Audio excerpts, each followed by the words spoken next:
నాగనాథ్ గారు, Yeah. మీరు సింహరాశిపై చేసిన విశ్లేషణ తర్వాత సింహరాశి వారిపై ఉన్న నా పర్సెప్షన్ అనేది టోటల్ గా చేంజ్ అయిపోయింది. బికాజ్ నాకు ప్రీవియస్ గా ఉన్న ఎక్స్పీరియన్స్ మీతో షేర్ చేశాను నేను. Yeah. నా సబార్డినేట్ గానీ, నా ఎండి గానీ వాళ్ళపైన నా ఒపీనియన్ ఎట్లా ఉండేది అని చెప్పేసి మీకు చెప్పాను. సో మీరు చేసిన విశ్లేషణ తర్వాత నాకు టోటల్ గా పర్సెప్షన్ చేంజ్ అయిపోయింది. సో ఈ రాశి తర్వాత మనం నెక్స్ట్ రాశి చూసుకుంటే కన్యా రాశి. అవును. సో కన్యా రాశి నా పరంగా నేను చెప్పాల్సింది ఏంటంటే కొంచెం డిఫరెంట్ రాశి అని చెప్పేసి నేను అనుకుంటా ఉన్నాను. బికాస్ ఎందుకంటే ఇప్పుడు కన్యా రాశిలో చూసుకుంటే వీళ్ళకి ఉన్న సిస్టమ్ అనేది నచ్చదు. Okay. సో వీళ్ళు కొత్త సిస్టమ్ ని క్రియేట్ చేయాలా, ఉన్నదాన్ని యాక్సెప్ట్ చేయొద్దు. అవును. సో నేను ఏదైనా సాల్వ్ చేయగలను అన్న మోడ్ లో వీళ్ళు ఎప్పటికీ ఉంటారు. సో రాబోయే సూర్యగ్రహణం రోజు వీళ్ళ రాశి పరంగా ఎట్లా ఉండబోతుంది? Vivek, you have made 3 points very clear. 3 నిర్దిష్టమైనటువంటి పాయింట్స్ పట్టుకున్నారు. అవును. ఏంటంటే ఒకటి, వీళ్ళు ఒక వ్యవస్థని మారుస్తాం, I will change the system. రెండోది, ఉన్న వ్యవస్థ మీద యుద్ధం చేయడం. థర్డ్ ఆస్పెక్ట్ ఏంటంటే వాళ్ళకి ఎగ్జిస్టింగ్ వ్యవస్థ నచ్చదు. అవును. ఇది హానెస్ట్లీ వాళ్ళలో చాలా మటుకు 60 to 80% ఈ లక్షణాలు ఉంటాయి. అయితే ముఖ్యంగా మనం సూర్యగ్రహణం గురించి మాట్లాడుతున్నాం కాబట్టి, సూర్యుడు మనకి ఏమి ఇస్తాడు? జీవాన్ని ఇస్తాడు, ఒక శరీరాన్ని ఇస్తాడు. ఒక భౌతిక శరీరాన్ని, జీవాన్ని ఇచ్చేటువంటి గ్రహము రవి గ్రహం. జ్యోతిష శాస్త్రంలో రవి అంటేనే ఒక ఉన్నతమైనటువంటి గౌరవం. అవును. అంటే సూర్యుడిలాగా వెదగలరా నువ్వు, సూర్యుడిలాగా ప్రకాశవంతంగా ఉండాలి అని ఎందుకు చెప్తారు? ఎగ్జాంపుల్ మనకి ఎందుకు చెప్తారంటే కీర్తి ప్రతిష్టలు వచ్చిన మనం ఉన్నత శిఖరాల్లో చూస్తాం. అవును. అవునా కదా? అవును. వాడు బాగా డబ్బన్నా సంపాదించాలి, పేరు ప్రఖ్యాతలను సంపాదించాలి, ఏదైనా ఒక ఇన్నోవేటివ్ సైంటిఫిక్ క్రియేషన్ అన్నా చేసి ఉండాలి. అవును. So academically, sports or literature, ఈ 3 platforms లో మీరు ఏదైనా ఒక ఉన్నతమైన స్థానానికి వస్తే now the world will look at you like anything. ఈ ప్రైడ్ ఉంది చూడండి. ఈ ప్రైడ్ ఏంటి? సాధించాలి, ఏదన్నా దూసుకుపోవాలి, Okay. ఇరగదీసేయాలి అనే ఒక తాపత్రయం ఉంటుందండి. ఇది కన్యా రాశి వాళ్ళకి చిన్నప్పటి నుంచి కూడా, బాల్యం నుంచి కూడా they are excited people. They are excited to create something new. వాళ్ళలో డిఫాల్ట్ ఉన్న వ్యవస్థ నచ్చకపోవడం కన్నా they always think that they have better intelligence. మీరు ఒక నోబెల్ ప్రైజ్ విన్నర్ కూడా తీసుకొచ్చి ఏదన్నా వాళ్ళ ముందు పెట్టారనుకోండి, వాళ్ళు దాన్ని ఆ టెక్నాలజీని చూసి దానికంటే బెటర్ టెక్నాలజీ ప్లాన్ చేయొచ్చు అనేటువంటి ఇమాజినేషన్. సో ఇక్కడ వాళ్ళకు ఉన్నటువంటి గొప్ప లక్షణం ఏంటి? వాళ్ళ ఇమాజినేషన్. ఐన్స్టైన్ థియరీ ఏంటి? Imagination is more powerful than knowledge. So imagination is more powerful than knowledge ఏంటంటే ఫస్ట్ మనిషికి ఊహ వస్తుంది, ఆ తర్వాత దాన్ని మనం సైంటిఫిక్ గా ప్రూవ్ చేయగలుగుతాం. First is imagination, next is a reality. So ఈ ఇమాజినేషన్ నుంచే మనకి సృష్టి అంతా డెవలప్ అయింది, లేకపోతే మనం ఇంకా రాతి యుగంలో ఉండేవాళ్ళు. వీళ్ళ స్ట్రెంగ్త్ ఏంటి? వీళ్ళ ఇమాజినేషన్. సో వీళ్ళ ఇమాజినేషనే వీళ్ళ స్ట్రెంగ్త్. కానీ వీళ్ళు చాలా ఇమాజినేటివ్ అయిపోవడం వల్ల ఉన్న ఎగ్జిస్టింగ్ సిస్టంలో వీళ్ళు సర్వైవ్ కాలేకపోవడం, లేదా ఎప్పటికప్పుడు వాళ్ళు ఆ సర్వైవల్ ప్రాసెస్లో వీళ్ళు ఎప్పుడు కాంప్రమైజ్ అవ్వడం, అడ్జస్ట్ అవ్వడము అన్నది వీళ్ళకి అస్సలు నచ్చదు. They love the most freedom life.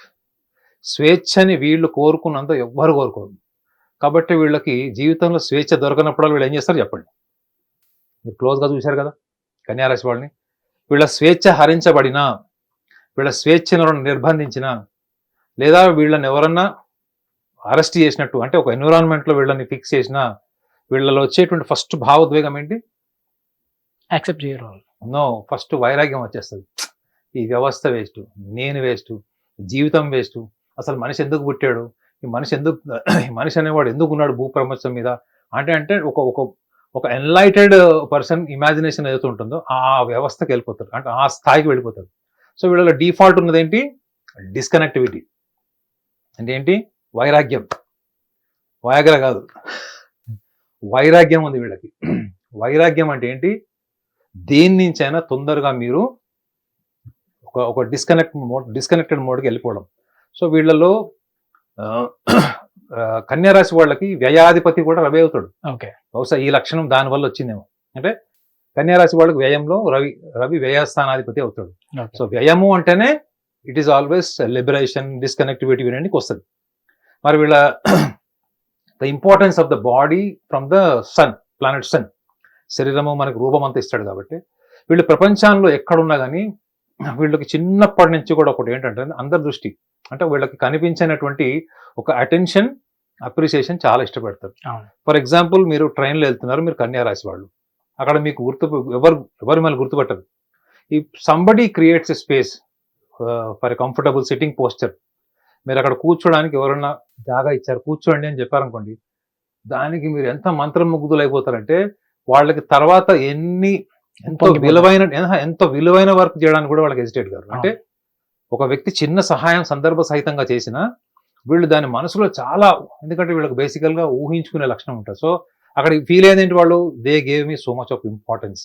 ఈ ఇంపార్టెన్స్ అన్నది, అటెన్షన్ అన్నది వీళ్ళ జీవితంలో చాలా ఉంటుంది. And at the same time వీళ్ళు ఇంకొకటి ఏంటంటే వ్యవస్థను మారుస్తాము అని చెప్తారు అండి. వీళ్ళలో కనిపించినటువంటి ఒక రాడికల్ నేచర్ ఉంటుంది, రాడికల్ నక్సలైట్ లక్షణం ఉంటుంది. మీరు కన్యారాశి వాళ్ళ ఆడవాళ్ళని ఎవ్వరనే చూడండి, నేనంటే మళ్ళీ అలా హట్ అవుతారో నాకు తెలియదు కానీ. ఇంకొకటి మీరు ఫన్నీ అనుకోవచ్చు, లేదంటే కాంట్రవర్షియల్ అనుకోవచ్చు. లైక్ ఇప్పుడు ఈ రాశి వాళ్ళలో, కన్యా రాశి వాళ్ళలో చూసుకుంటే ఉన్నదాన్ని యాక్సెప్ట్ చేయరు అని చెప్పేసి మీరు చెప్పారు. సో ఈ రాశి వారు వివాహ జీవితంలో ఎట్లా ఉంటారు? వైఫ్ ని యాక్సెప్ట్ చేస్తారా లాంగ్ డ్యూరేషన్? చెప్తా, ఏదో పర్సనల్ క్వశ్చన్ లాగా ఉన్నట్టుంది. లేదు, పర్సనలైజ్ క్వశ్చన్ లాగా. లేదు సార్, నార్మల్ గా అడుగుతున్నాను. Continue and I'll answer to your question. Okay sure. ఇప్పుడు కన్యా రాశి వాళ్ళకి ఈ వైరాగ్య ధోరణి గురించి నేను చెప్తున్నా కదా, ఎందుకు ఉంటుంది వైరాగ్య ధోరణి అన్నప్పుడు, వాళ్ళు చాలా సున్నితం, అతి సున్నితం. అంటే నాకు తెలిసి 12 రాశుల్లో వీళ్ళంత సున్నితమైనటువంటి మనస్తత్వం ఉన్న వాళ్ళు ఎవరైనా ఉన్నారంటే మీనరాశి వాళ్ళు. అంటే ఇంత సున్నితంగా ఉండేవాళ్ళు. అందుకే చూడండి, కన్యా రాశి వాళ్ళు జనరల్ గా ఎవరిని హర్ట్ చేయరు. వాళ్ళు ఎంత కోపం వచ్చినా కానీ వాళ్ళ పదాల మీద వాళ్ళ కంట్రోల్ ఉంటుంది. అన్లెస్ అని అంటే అదేదో ఒక పీక్ స్టేజ్కి వెళ్ళి డిస్ట్రాయ్ అయితే తప్ప వాళ్ళు అవుట్ బస్ట్ కారు వాళ్ళు. సో అంత పేషెన్స్, ఎండ్యూరెన్స్ ఉంటుంది వాళ్ళకి. సో కాబట్టి ఇక్కడ మనం గమనించాల్సింది ఏంటంటే, గ్రహణ కాలం గురించి మనం మాట్లాడుతున్నాం, సూర్యగ్రహణం గురించి. కాబట్టి వాళ్ళకి శరీరం మీద వాళ్ళకి ఎంత మమకారం ఉంది. అందులో ముఖ్యంగా ఆడవాళ్ళ గురించి చెప్పా కదా, వాళ్ళ లక్షణం పురుష లక్షణం లాగా ఉంటుంది. వాళ్ళ నడక కానీ, వాళ్ళు మాట్లాడే విధానం కానీ, వాళ్ళు ఏదైనా చెప్పాలనుకుంటే కూడా స్ట్రైట్ లైన్లో చెప్తారు. మన సొసైటీలో అసెప్టివ్ ఉమెన్ యాక్సెప్ట్ చేస్తారు, the women who will say on your face yes or no. So వాళ్ళు they are assertive women, but situationally they will modify. అవతల వాళ్ళు హర్ట్ అవుతారేమో, బాగోదేమో, ఇవన్నీ వీళ్ళు క్యారీ చేస్తారు. కానీ వీళ్ళల్లో వ్యవస్థలో వీళ్ళు అడ్జస్ట్ కాలేకపోవడానికి కారణం కూడా మనం డిస్కస్ చేయాలి. వీళ్ళు వ్యవస్థలో అడ్జస్ట్ కాలేకపోవడం కారణం ఏంటంటే, వీళ్ళకి ఆలోచన, ఊహ, మేధస్సు ఏదైతే ఉందో అది ఆచరణలోకి వచ్చేటప్పటికి దే ఎక్స్పెక్ట్ ప్రో ఎన్విరాన్మెంట్. అంటే అంతా నాకు అనుకూలంగా, వ్యవస్థ కూడా నాకు అనుకూలంగా నాకు సపోర్ట్ చేయాలి అనేటువంటి ప్రాథమిక దశలో వీళ్ళు 40 ఏళ్ళ వరకు ఉంటారు. 30 to 40 years మధ్యలోనే వీళ్ళకి రియల్ ఎక్స్పీరియన్స్ స్టార్ట్ అయ్యి వాళ్ళకి అప్పటి వరకు ఉన్న పర్సెప్షన్ ని మాడిఫై చేసుకుంటారు, ఎన్హాన్స్ చేసుకుంటారు. రెండోది, వీళ్ళ మిస్టేక్స్ నుంచి నేర్చుకోవడంలో వీళ్ళు దిట్ట. They will commit mistakes, but they will learn and excel from the situations by learning from mistakes. చూడండి ఎంత గొప్ప లక్షణం అది. మీకు ఈ లక్షణం కుంభరాశి వాళ్ళు కూడా ఉంటుంది. అంటే రిఫ్లెక్షన్ అనమాట. ఏదో ఒకటి మెకానికల్ గా, యాంత్రికంగా చేయకుండా దేని నుంచి అయినా కూడా నేర్చుకునే లక్షణం ఉంటుంది. సో మళ్ళీ వీళ్ళకి సూర్యుడి యొక్క ప్రభావము, నేను, నా శరీరము, నా బుద్ధి, నా ఆలోచన దేన్నైనా మార్చగలను అనే ఒక అహంకారం కూడా ఉంటుంది కదా. ఈ అహంకారం అంటే గర్వంతో కూడింది కాదు, నేను ఇందాక కూడా చెప్పాను. There is the identity of the body.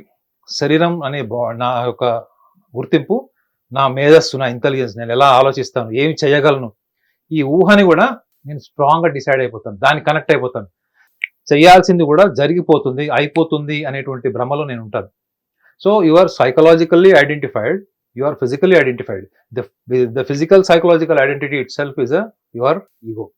So ఈ ఈగో సెంట్రిక్ ఇష్యూస్ అన్నిటిని కూడా వీళ్ళు ఎప్పుడు రిఫార్మ్ చేసుకుంటారు అనుకుంటే, when they feel something which is not happening even after putting number of attempts, they are not getting the results in the way they want. So అప్పుడు వీళ్ళు reflect అయ్యి modify అయ్యే ఛాన్స్ ఉంటుంది.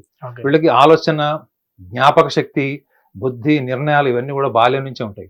సో వీళ్ళు తీవ్రంగా ఆలోచించి, తీవ్రంగా ఊహాత్మకంగా ఉండడం వల్ల ఏమవుతుందంటే, చాలా యంగ్ ఏజ్ లోనే వీళ్ళకి తొందరగా లైఫ్ తో డిస్సాటిస్ఫాక్షన్ వచ్చే ఛాన్స్ ఉంటుంది. మెమరీ తగ్గే ఛాన్స్ ఉంటుంది. ఓకే.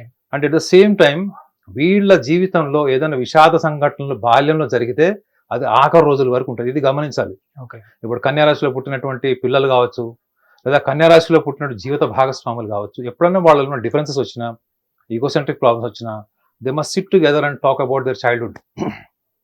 జీవితంలో వీళ్ళు ప్రేమకి కుటుంబానికి ఇచ్చిన ఇంపార్టెన్స్ దేనికి ఇవ్వరు. కానీ వీళ్ళ అలంకరణ, వీళ్ళ ఇంటీరియర్ చూసినా, వీళ్ళకు ఉన్నటువంటి లగ్జరీ లైఫ్ ఉన్నటువంటి ప్యాషన్ చూసినా వీళ్ళు డబ్బు మనిషి అనుకుంటారు. కానీ వీళ్ళు ఏ క్షణానైనా కోట్ల రూపాయలైనా ఇట్లా ఒక్క సెకండ్లో వదిలేసేటువంటి లక్షణము ఒక కన్యారాశి వాళ్ళకే ఉంటుంది. They can drop down anything. అంటే వాళ్ళ జీవితకాలం సంపాదించింది కూడా వాళ్ళ కుటుంబం కోసం లేదా వాళ్ళు ప్రేమించిన వ్యక్తి కోసం ఇస్తారు వాళ్ళు. అంటే they are tremendously honest and practical in terms of sacrificing, in terms of helping. So ఆ ప్రాసెస్లో వీళ్ళంతా జెన్యూన్గా ఉండరు. మీకు 12 రాశుల గురించి మీకు తెలుసు. 12 రాశుల్లో ఉన్న వాళ్ళు హెల్ప్ చేస్తామనో లేకపోతే రకరకాలుగా మనకు మాట ఇవ్వడం లేదా మనతో ఉండడం అంతా చేస్తారు. మీరు ఎండ్ ఆఫ్ ద డే మీరు అరిచేతి ఓపెన్ చేసుకుంటే వాళ్ళు చేసిన సహాయం ఎవరిదైనా మిగిలిందంటే అది కన్యారాశి వాళ్ళదే ఉంటుంది. అంటే మీకు ప్రాక్టికల్గా ఏం కోరుకుంటారు? You want something concrete in your hands. అది ఎవరైనా హెల్ప్ చేసింది మీకు కనపడాలి. సో వీళ్ళు కన్యారాశి వాళ్ళు చేసే హెల్ప్ అంతా కూడా అంత ప్రొటెక్టివ్ ఉంటుంది. మరి అలాంటప్పుడు వీళ్ళు ఉన్నటువంటి మైనస్ పాయింట్ ఏంటి? ఎస్పెషల్లీ వీళ్ళు గ్రహణ కాలంలో గమనించాల్సింది ఏంటి అంటే, especially the 20th September, 21st September and 22nd September of the 2025 ఈ సోలార్ ఎక్లిప్స్లో వీళ్ళు గమనించాల్సింది ఏంటంటే, వీళ్ళకి ఫస్ట్ ఫోర్మోస్ట్ పాయింట్ ఆస్ట్రాలజీలో ఏం రాసి ఉంటుందంటే, వీళ్ళు ప్రపంచాన్ని శాసించగలరు, ప్రపంచాన్ని మార్చగలరు, ఒక వ్యవస్థనే మాడిఫై చేయగలరు. కానీ సొంత విషయంలో they are not good judges. So వీళ్ళ మ్యాక్సిమం డెసిషన్స్, వీళ్ళ డెసిషన్స్ అన్ని కూడా తాత్కాలికమైనటువంటి ఈగోసెంట్రిక్ సాటిస్ఫాక్షన్ ఇష్యూస్ మీద ఉంటాయి. Especially life partner and business partner. Life partner, business partner, ఇది వాళ్ళ ఈగో సాటిస్ఫాక్షన్ నుంచి వస్తాయి. అవతల వాళ్ళు వీళ్ళకి నచ్చినట్టున్నారు అనుకోవాలి, అదే సర్వస్వం అనుకుంటారు, అదే ఎటర్నల్ ఫ్యాక్ట్ అనుకుంటారు. కానీ వీళ్ళకి ఊహాత్మకంగా ఉండడం వల్ల ఏమవుతుందంటే, అప్పటి వరకు నచ్చిన వ్యక్తులు వీళ్ళకి నచ్చకపోవచ్చు, లేదా ఇంకా బెటర్ క్వాలిటీ ఎక్స్పెక్ట్ చేయొచ్చు. అందుకే చూడండి, వీళ్ళు ఎంత వయసు వచ్చినా వీళ్ళు మోడర్నైజ్ ఉంటారు. They are very modernise people. ప్రతి జనరేషన్ కనెక్ట్ అవుతారు, కానీ సొంత విషయంలో నిర్ణయ శక్తి ఉండదు. సో ఒకవేళ వీళ్ళు ఏదన్నా ఒక నిర్ణయం కుటుంబంకి సంబంధించి కానీ లేకపోతే బిజినెస్కి సంబంధించి కానీ వీళ్ళు ఏమన్నా నిర్ణయం తీసుకోవాలనుకుంటున్నారు, లేదా ఆల్రెడీ ఒక నిర్ణయం తీసుకొని సఫర్ అవుతున్నారు అనుకున్నప్పుడు, దే జస్ట్ ఇంట్రాస్పెక్ట్. మీ నిర్ణయం మీకు అప్పుడున్న సందర్భాన్ని బట్టి ప్రేరేపింపబడి వచ్చిందా, లేకపోతే మీరు డిస్టర్బ్డ్ ఎన్విరాన్మెంట్ నుంచి వచ్చిందా? ఆ లోతుని మీరు గమనించండి. అది ఎక్కడి నుంచి వచ్చింది? మీ పర్సనల్ లైఫ్ డిస్టర్బెన్స్ నుంచి వచ్చిందా, లేకపోతే లవ్ రిజెక్షన్ నుంచి వచ్చిందా, లేకపోతే పేరెంటింగ్ అప్బ్రింగింగ్ లో మీకు ఏమన్నా అసంతృప్తి నుంచి వచ్చిందా? ఈ 3 విషయాలు కనుక if they can introspect this during this 3 days especially, so they can enhance their decision. అంటే తీసుకునే నిర్ణయాన్ని ఇంకా రిఫార్మ్ చేసుకోవచ్చు. చెప్పా కదా, వీళ్ళు ఫెయిల్యూర్స్ నుంచి నేర్చుకునే లక్షణం బాగుంటుంది. So they can enhance their decision faculty, and at the same time they can see what will happen tomorrow in case if they happens to take an impulsive decision without taking support from their environment or from any astrologer or from any advocate. అంటే అర్థమేంటి, వీళ్ళు ఎప్పుడు ఎవరో ఒకళ్ళ సలహా తీసుకుంటారు. ఎక్కువ జ్యోతిష్యుల్ని కలిసేటువంటి రాశి ఏదైనా ఉందంటే అది కన్యా రాశి. సో కాబట్టి ఈ 3 రోజులు if they can introspect in this manner and at the same time have to spend themselves, they have to spend time with themselves. The spending time with themselves reforms the decision faculty. So వాళ్ళతో వాళ్ళు time spend చేసుకోవడం అన్నది అనవసరమైనటువంటి ఆవేశపూరితమైన బుద్ధిని తగ్గించి అప్పుడు ఉన్నటువంటి సందర్భ సహితంగా రేషనల్ గా ఏం జరుగుతుందో అన్న దాని మీద వీళ్ళ ఫోకస్ ఎక్కువవుతుంది. కాన్సిక్వెన్సెస్ కూడా వీళ్ళకి అనుగుణంగా మారేటువంటి అవకాశం కన్యా రాశి వాళ్ళకి ఉంటుంది. హిట్ టీవీ యాప్, ఇందులో short news, live news, entertainment shows, movies, digital magazines తో పాటు మీ జిల్లా వార్తలను కూడా ఫ్రీగా చూడొచ్చు. ఇంకెందుకు ఆలస్యం, వెంటనే హిట్ టీవీ యాప్ ని డౌన్లోడ్ చేసుకుని ఫ్రీగా ఎంటర్టైన్మెంట్ పొందండి. Hit TV app, hit TV app, please download hit TV app. Hit TV app ని ఫ్రీగా డౌన్లోడ్ చేసుకుని ఎంజాయ్ చేయండి. మీకు నచ్చిన ఎంటర్టైన్మెంట్ కోసం హిట్ టీవీ యాప్ ని ఫ్రీగా డౌన్లోడ్ చేసుకుని ఎంజాయ్ చేయండి. హిట్ టీవీ యాప్ ని డౌన్లోడ్ చేసుకుని ఆస్వాదించండి, ఆశీర్వదించండి. ఇంతమంది సెలబ్రిటీలు హిట్ టీవీ యాప్ ని డౌన్లోడ్ చేసుకోండి అని చెప్తున్నారంటే ఎంత మంచి యాప్ ఆలోచించండి.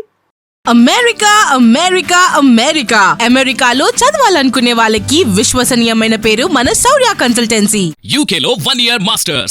UK Law 1 Year Masters. 2 years work permit up to 5 years visa. Contact Saurya Consultancy. Contact 89851 89851.